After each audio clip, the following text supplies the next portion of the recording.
I feel like it's a collective effort, that a rising tide lifts many ships, hopefully.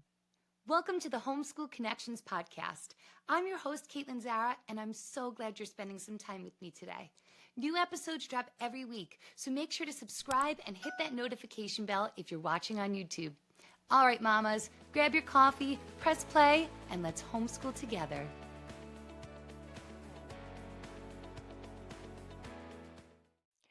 Today on the show, I'm joined by someone who truly understands the power of intentional design, interior designer and creative powerhouse, Whitney English. You might know her for her timeless style and for designing systems that support a meaningful life.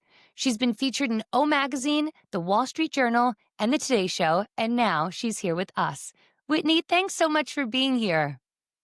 Thanks for having me, Caitlin. It's exciting to talk to you today. Yeah, my pleasure. Thanks for being here. So, we got to dive right into it. Some families are blessed to have a home that has a room devoted to homeschooling. But for most of us, the dining room table is where it's at. I know for me, it's between the dining room table and the kitchen table every day. And we might be inclined to add a few shelves, a bookcase, or find some ways to add our supplies to our room. But it can be a challenge to make homeschooling work in a space that's devoted to something else. So if you had to make a dining room multifunctional as a homeschool room, where would you begin? Great question. And I think I have just the answer. IKEA used to make them, one of those rolling carts. I can't remember what they're called, but now you can get them at Michael's, different brand. You can get them on Amazon. You're nodding. You know exactly what I'm talking about. Those three-tiered rolling I've carts. got one. I've got one. Yeah. Yep. I'll link to some in our show notes that if any moms are Okay. curious, we'll have some there. Yeah. Container Store probably has one. So we had one of those, and I it might sound kind of basic and elementary, but we put pens and tall things in the top. There was a handled plastic tote where we kept the classical conversations cards, you know what I'm talking about? Mhm. Of course. Um, and we did, we did phonics. What did we call it? Spell to no, yeah, spell to write, read and write, SWR.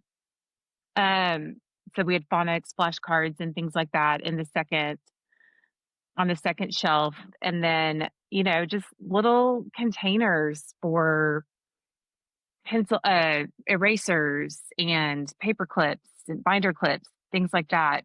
We also had shelves. At the time, we had shelves built into our dining room, but I would actually recommend just clearing out if you have a china cabinet in your dining room, I would just recommend opening the glass doors, taking your grandmother's china out, putting it away for this season, and then using that to store your books and things. And books are a beautiful, beautiful thing.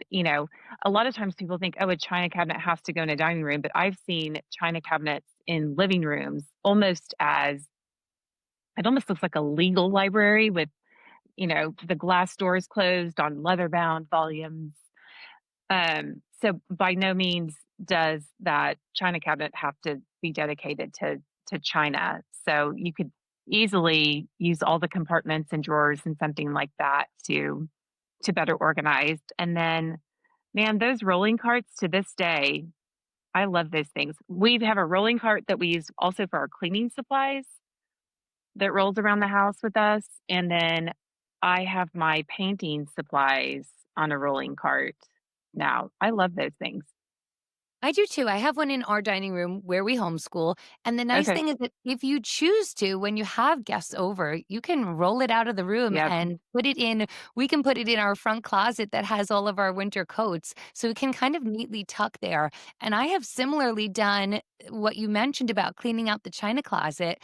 And I've actually displayed some of our supplies like crayons and colored pencils Mhm. in some, I guess you'd say decorative, but they're like candy jars. So they've got a little bit of personality to them and they're decorative, but they make our supplies feel a little bit more elevated and special being that they're in our dining room. So I love all those tips, super practical. And like you said, you can always repurpose that cart. You can always do other things with it. And as your children grow and their supplies and their needs change, it really is so versatile. So I love that. That's a Mhm. great suggestion.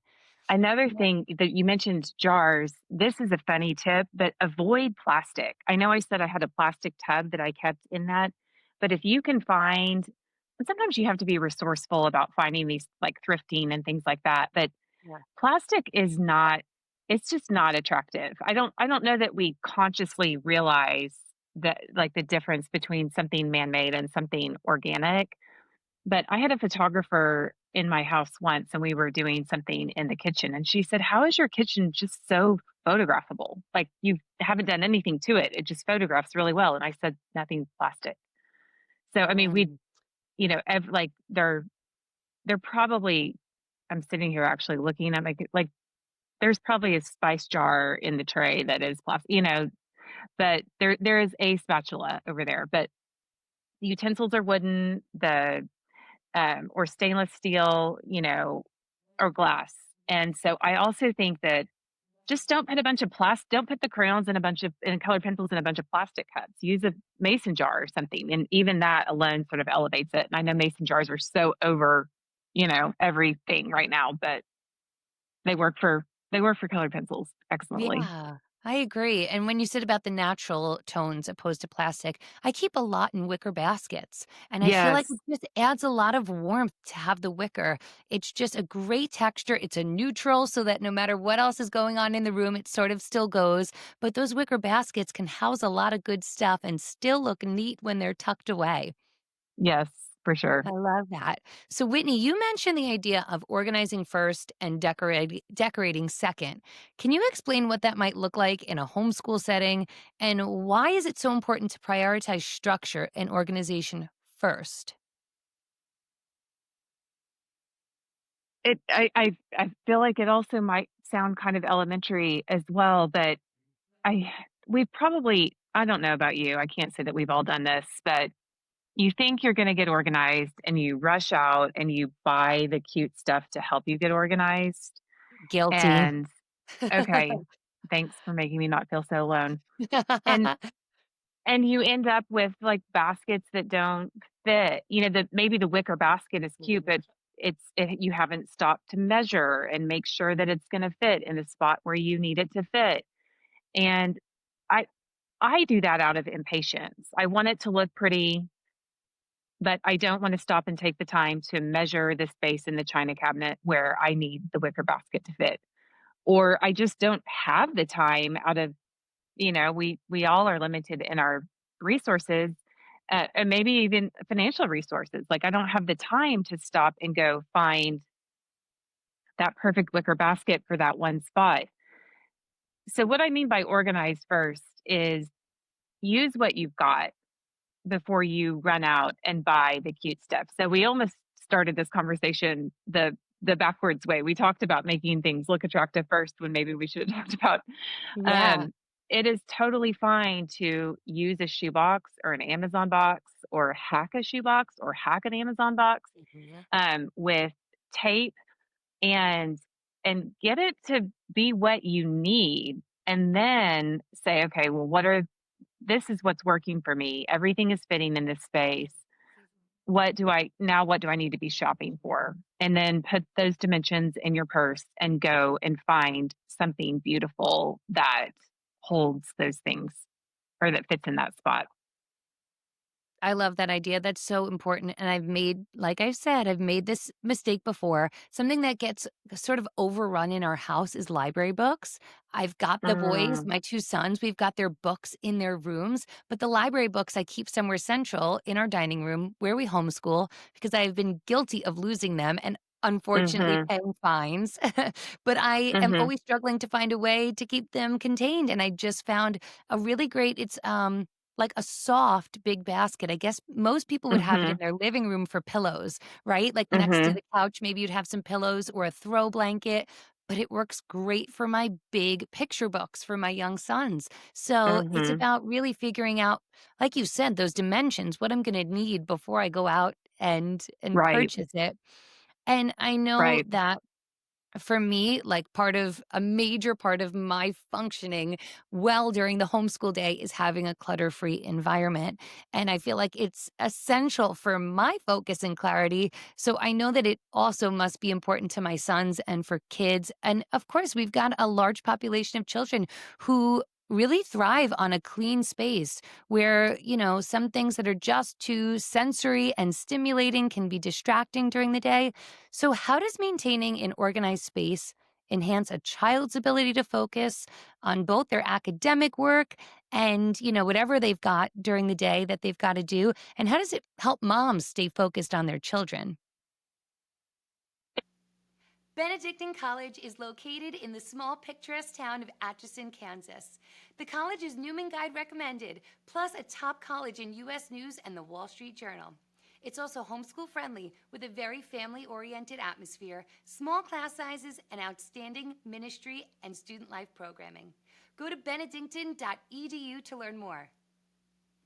It's definitely one of those things that's easier said than done, but the best example I can think to give you is I noticed one time that I was always cleaning out my purse whenever I was on a trip, and I couldn't figure out why, and all of a sudden I realized it's because I'm walking into a hotel room Mhm. where there is no visual clutter. There might be decoration, but the room is usually very sparse. And it was that lack of visual clutter that allowed me to say, "Okay, let's stop and straighten what we've got right here," sort of compartmentalize down. And so when we're in our own homes, we have to do that in a more macro way. The organizing your purse is just a micro version of organizing your house. And I think some of us just get overwhelmed. It's just especially with young kids, like, you could run around all day long and pick up after them, and you would get nothing done, and you'd be exhausted and, you know, probably short-tempered at the same time. And Yes. I'm like, that's not a hypothetical. Um, so I know that I work better in a clutter-free space, but I also know that I have to work to get to that clutter-free space. It also helps us identify what should and shouldn't belong in a space. And I notice that if we're having a really busy week, and this is one of those weeks where the stuff just kind of keeps piling up, if I stop and say to everybody, "Okay, let's do a tidy. I need some help." My kids are getting older now too. So we've worked on this enough, and thankfully I almost see I feel like after years of just begging for help cleaning the kitchen, I can now say to a kid, "Clean the kitchen," and it'll actually, like, kinda get clean. So for any of the mamas out there going, "What's like, it's not clean the right way," just be patient. Don't lose your That's great temper. advice. Yep. Yeah, just keep saying, "This is how we do it. This is not where this goes. Sweetie, you did a good job trying to put that away, but here I'm gonna," just praise and then instruct and encourage. And I feel like it's a years long process because it's not just about keeping my home organized, it's about teaching my kids how to do home, how to keep their spaces organized. So I feel like it's a collective effort, but a rising tide lifts many ships, hopefully. I love that. Great advice because I often say that traditionally schooled children, they're ready to go to college, they're 18, and then they're off and seemingly independent. And they're calling mom saying, "How do I cook a basic meal? How do I turn on an oven? How do I clean up after myself? How do I do laundry? How do I fold clothes?" And so much of the Mhm. emphasis in homeschooling is on really teaching those real life skills, teaching those Mhm. things that are best taught by mom at home during the school day. And so like you Mhm. said, I think it's just such a great reason for us to pause here and just reflect on what you said that the mess, the chaos, and trying to teach our children and encourage them to help with these Mhm. routines around the house, it's really valuable learning. So, in those Mhm. moments of frustration that we all have, know that you are equipped, you're giving your kids the Mhm. tools to then be that child, that young adult that whatever they choose to do when they graduate, they can kind of, spread their wings and be independent. And they've learned a lot about Mhm. taking care of their home. I mean, why not even have cleaning class one day? If you're having, if you're sitting there feeling like you're pulling your hair out on math or English grammar, just stop and be like, we're going to have a cleaning day. And I talk about this in my book, but my husband and I have definitely channeled Mrs. Doubtfire and Mary Poppins before. I'm not exaggerating. Like, Tell me full what you on, mean. Tell me. I need to like, hear.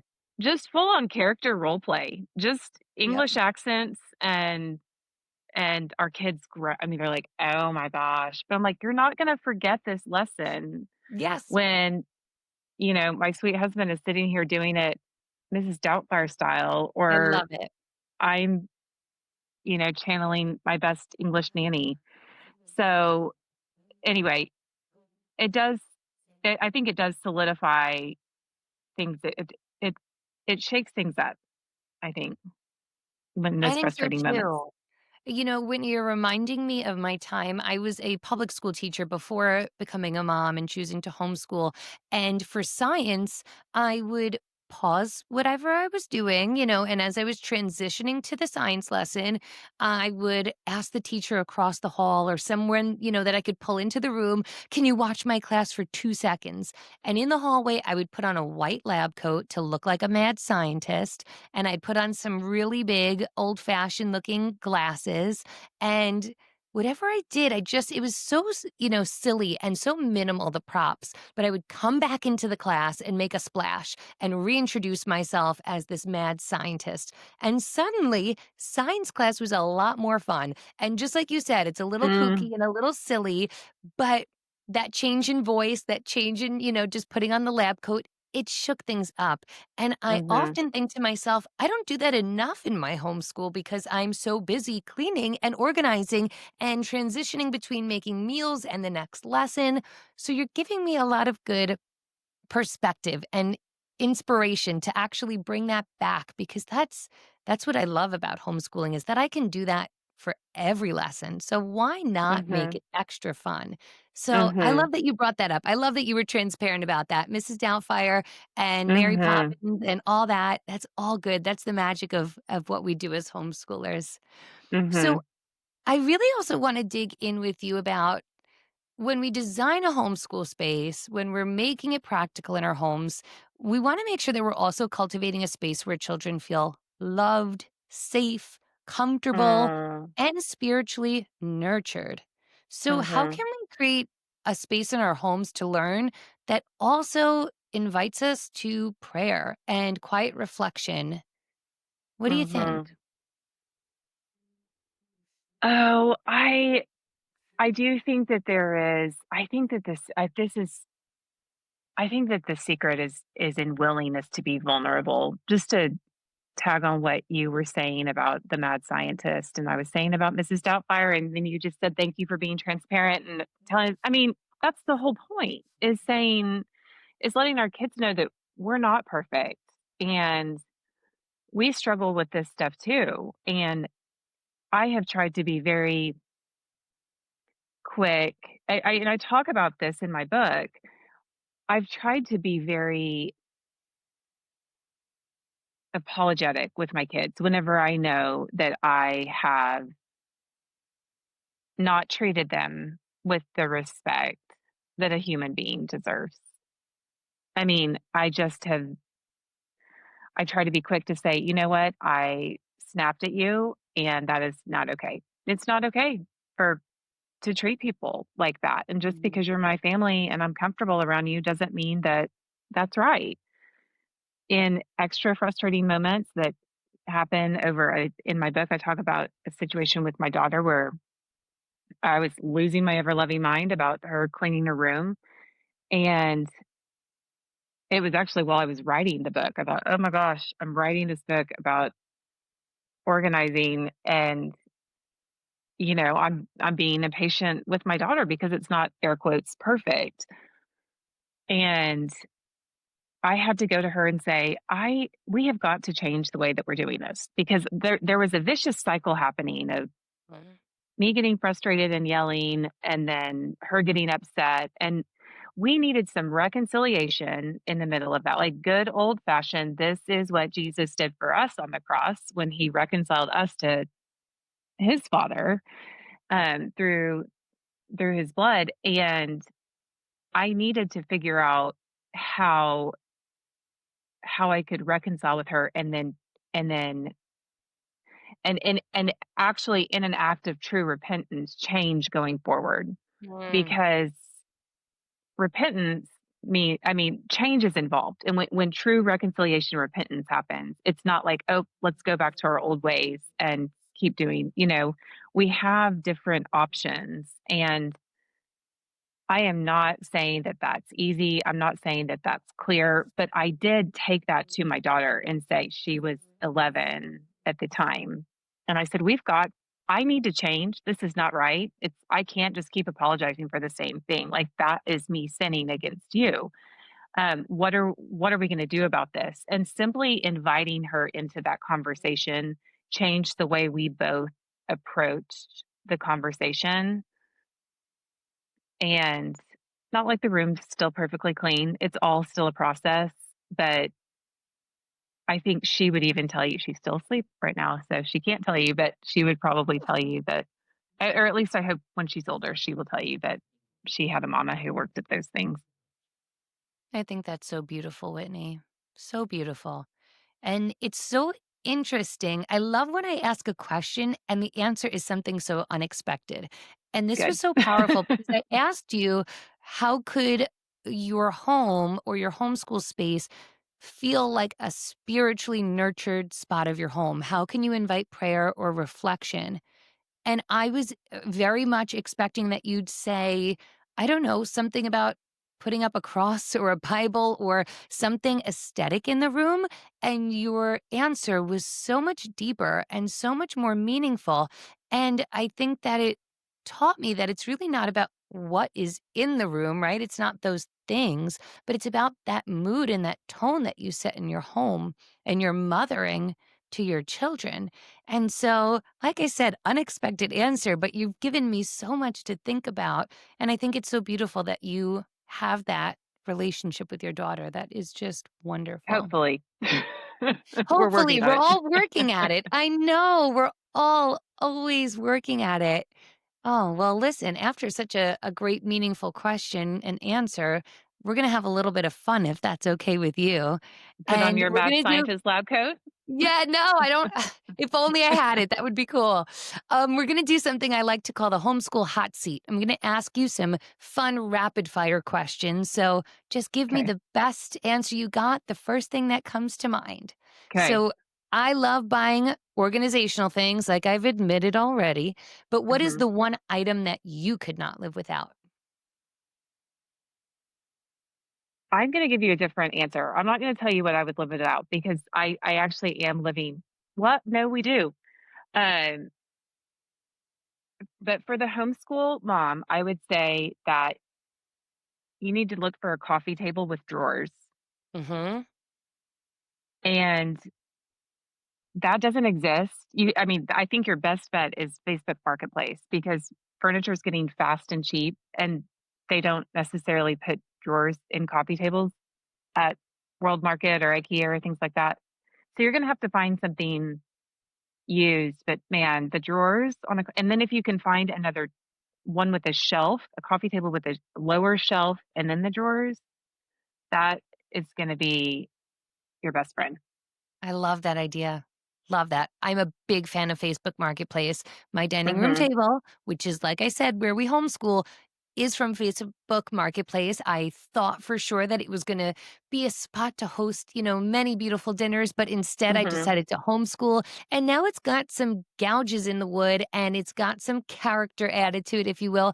But it is a mhm, beautiful wood table. And I almost think mhm, that some of the nicks in it add to its character, and I'm so mhm, glad that I did not invest in paying full mhm, price for a all wood, beautiful table. Mhm. So that's a good tip, Mhm. mamas.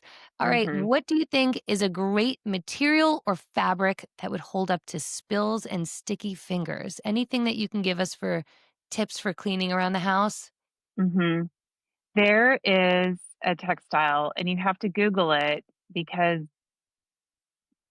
it's hard to sort. I mean, it's not hard to source. It's called Krypton, Krypton, and it's almost like. And so what we do is I buy the fabric and then take it to an upholsterer, and I have Mhm. because I buy everything secondhand. I don't I'm just over buying anything new. It comes with patina, it comes with the gouges, it comes with the character, and we are just gonna love on it a little bit more. Yeah. Um, but I take it to an upholsterer, and that's where I invest the money is in the Yep. upholsterer because the labor to do that is expensive, but Mhm. so I end up spending probably the same amount of money, but I have something unique. I have something with a story about how I found it. I'm resourceful about finding the fabric on sale. And then I am putting my dollars with a local artisan, basically a local upholsterer, rather than, you know, importing it from another area, basically. I love that idea. I love that. I love that. And just like you, I feel the same way. I love to have something in my home with a story. The story is Mm-hmm. always the best part. All Mm-hmm. right. What's a budget friendly way to refresh a child's room or a study space in your home? I know you just mentioned thrifting or looking for things Mm-hmm. secondhand, but any other ideas for refreshing a space in your home? I would say rearranging furniture and start by just taking everything out. I mean, just take a Saturday, ask the entire family to get involved, and literally just take everything out of that room. Have a cup of coffee at 3 o'clock in the afternoon when you're going to want to take a nap and keep going. Really commit and force yourself to getting everything back out of the hallway and back into the room. Take everything off the walls, um, sweep the floor. I mean, just absolutely empty it out. It would be such a huge task to do that, but it would refresh a space 100%. And Yeah, I then if you have a agree. best friend who will help you hang pictures, oh, that's another great idea. Call your best picture hanging friend over, give her a glass of wine or whatever your poison of choice is, Yeah.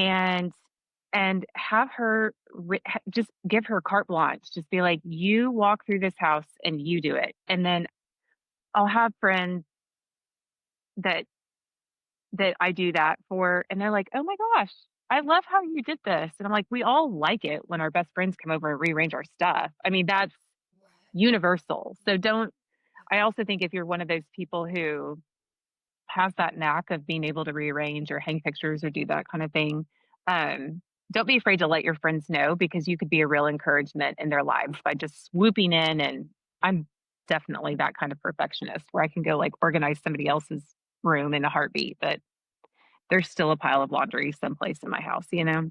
That would be mine too. And to your point, it's really nice to have someone else's perspective. When that room is Yeah. totally bare, having another set of eyes, especially a best friend that you trust, they're going to see Hmm. things with a very fresh perspective of where paintings might go, pictures might go.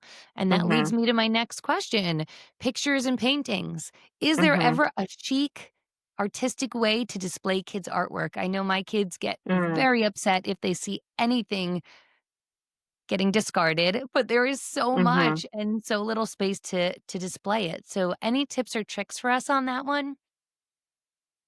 there are a few. I have friends that have just invested in very simple, basic white frames with a big wide white mat that you could probably get at IKEA or Mhm. I don't know, just online. And they will rotate art out.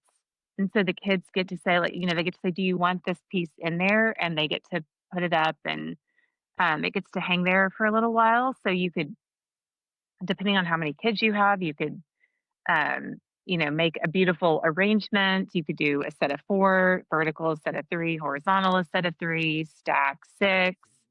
Um, but really turn that into a gallery wall. You could do it in a hallway. Pick a frame you like. If you're fancier and you're not into plain white stuff, you could do the gold bamboo. I love that, and you can order those on Amazon pretty cheaply. Um, Hang on, there was something else in there. I In my book, I talk about when I read The Life-Changing Magic of Tidying Up, one of the things I learned was that it is okay to say thank you to a thing and then let it go. And so we have developed that as a practice of gratitude in our house. Just this idea of it's okay to say, "Oh, thing, you have served me so well. Thank you so much for your service. I am done with you," and then we give it away first. And if not, we put it in the trash bin and we say, and at first, when my kids were really young, we did that together to help them process and then you can also take a picture of it. That helps too. Like, we're going to take a Mhm. picture of it so we can remember it this way, and then move on. And I love that. that's been great. It's It worked. makes me chuckle because I've seen this online and it is so true to my marriage, but they say that there's one person who wants to throw everything out and one person who cannot let go of anything, and they find each other and they marry each other. And that is Mhm. totally true in my household. I That's love funny. to throw things away. It feels so, like, cathartic, and for my husband, Mhm. any Mhm. little thing, he's like, "But that receipt was for our when we went to dinner, and don't you Mm. remember?" He can't let go of anything. So it's so funny that you say that, and I think, like you said, taking pictures of things certainly helps my children when I say, "You know what? You've Mhm. outgrown this. This doesn't even fit you Mhm. anymore, or you don't play with that toy anymore," but Mhm. taking a picture certainly eases, the pain of letting go of something. And for that So person who's a little bit more of like a hoarder type, I do what I call which is me. I do I mhm, call practice throwing things away. mhm. I mean, What do it's you just mean? I just practice throwing I just like, some people set a timer for a 10-minute tidy. I'm like, we're just gonna spend 5 minutes practicing throwing things away. And I just walk around the house and look for trash. I mean, and not like there's trash on the floor, but there are things that just, like a screw in a drawer that just got I did that yesterday. I tossed a simple screw nut, I was like, I don't know, it's putting it in the knife drawer. And I thought to myself, this is not a junk drawer. What are you doing? So I mean, that would be a good example of it. It doesn't necessarily need to be like, okay, I'm going to throw this in the trash, but it might be like, I'm going to put this where it actually belongs instead of just chunking it here. Or, but it might also be like, there are a bunch of receipts sitting here that need to be sorted through. I am going to practice throwing things away. So Yep. Awesome yeah, tips. All good tips, my friend. So, Whitney, before we close out today, is there anything else on your heart that you'd want to share with the homeschooling mom who is trying to make her space, like we said, functional but beautiful? give it time and talk to your kids and your family about why it's important to you, how it motivates you, how it makes you feel good, how you take pride in your space. Realize it's not going to happen over time, but sharing your heart uh, behind the process will motivate them to engage with you on that, and you'll you'll be writing those meaningful stories together. I love that. Thank you, Whitney. Thank you so much for that. So, if you'd like to have some more information on Whitney's work, be sure to check out the show notes below, and I've got links to everything where you can find her. Whitney, thanks again. Thanks, Caitlin. I enjoyed talking to you. Oh, this was a blast for me. I learned so much. Thanks, Whitney. Thanks. This isn't the end of the conversation. I want to hear from you. Come say hi on Instagram, connect with me on Facebook, or leave a comment below. I want to know what today's conversation sparked in you. I read and respond to every message. Until next time, remember, you got this.